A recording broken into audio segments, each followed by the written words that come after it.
All right, so like I promised the last time I saw you guys at school, I was going to teach you some other methods on how to solve this problem. So I'm going to give three different methods to solve the same way.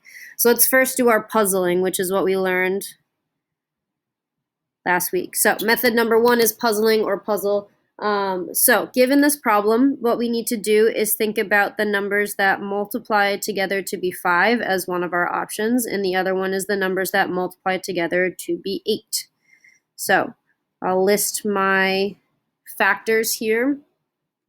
We know that there's only one option here, so when we go to do our parentheses, we're obviously going to have x and 5x. So that's our first thing.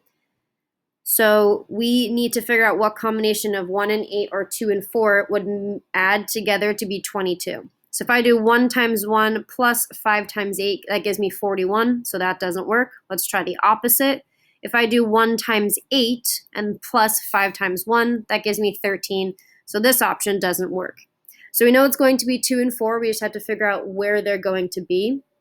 So 1 times 2 would be 2, plus 5 times 4 would be 20, so 22. So we're going to do it in that order. So we need the 5 and the 4 to be multiplying together. So that's why I know that the 4 is going to go here, and I know that the 2 is going to go here. We can double check by doing our innards together and our outsides multiplied together and then add them. So 2 times x is 2x, 4 times 5x is 20. That gives us our 22x. That would be our final answer using the puzzling method. So that's what we learned before. Now I'm going to teach you 2 new methods. Sorry, my cat is attacking my feet. So let's just move on over here. We're going to learn method 2, which we call the X method.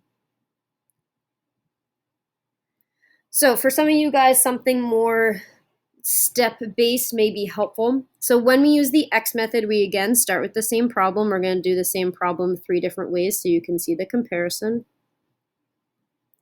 We actually draw a big X off to the side.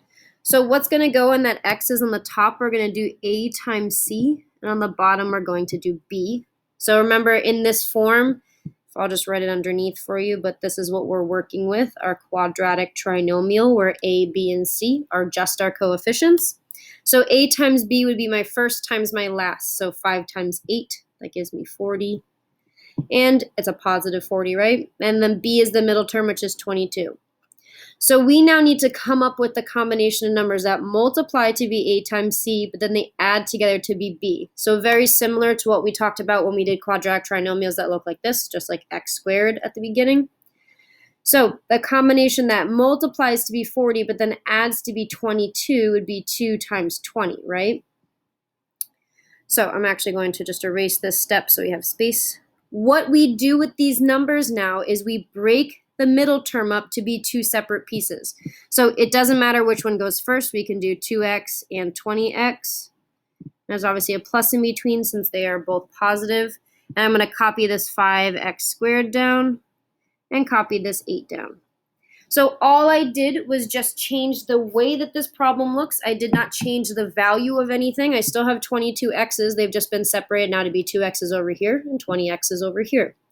Now we've got 4 terms, so hopefully your brain was saying we should factor by grouping. So we're going to group these 2 and take out their GCF. So we end up saying, oh, the GCF here is x. That would leave us, once we divide both of those terms, with 5x plus 2. Group these 2 terms. The GCF between those is 4. If I take out a 4, I get 5x plus 2. You'll notice, just like when we do factoring by grouping, our 2 things in parentheses come out to be the same, which is what we want. So we can pull it out to the front. And our other parentheses was the leftover outside stuff, so it would be x plus 4. If I just pull this back a little bit so you can see both at the same time, you will notice that we have the same answer here, 5x plus 2, 5x plus 2, x plus 4, x plus 4. It doesn't matter what order they're in. Remember, we talked about how order does not matter when we were doing multiplication. So 5x plus 2, 5x plus 2 can definitely come first, and then the x plus 4, or the x plus 4, and the 5x plus 2. So that is called the X method. You also are welcome to do that. So moving forward, you can use this puzzling method we learned before. You can use the X method, and I'm going to show you one last method. So I'm going to move this up here. So this last method is called the swing method, And you'll see why it's called that in just a second. I'm going to copy the same problem down. So we have our 5x squared plus 22x plus 8. We are going to do something very similar to the x method where we have to multiply a times c. So a times c is equal to 40, just like it was before. First times last equals 40. So we can list all our numbers that multiply to be 40. So we got 1 times 40, 2 times 20, 3 doesn't work. We can do 4 times 10, 5 times 8, and 7 doesn't work. So those are all of our options.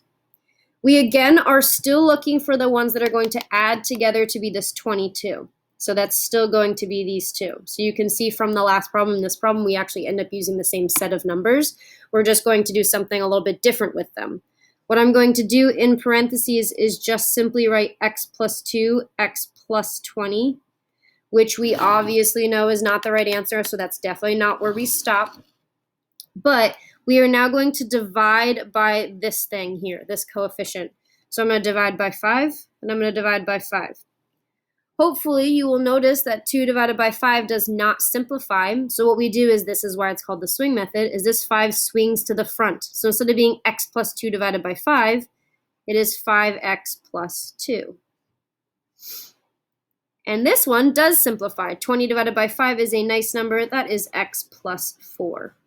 Oh, and would you look at that? We ended up with the same exact answer as we did for our factoring by grouping, which we should. We did same problem 3 different ways. We should get the same answer, just 3 different ways, right? So moving forward, you are welcome to do puzzling, which was the first method that we learned, this one over here, just listing your factors and kind of figuring it out. You can use the X method if you like more order, or you may use the swing method, which was this last one. You can use any method that you want, and I look forward to talking to you at the end of class if you have any questions.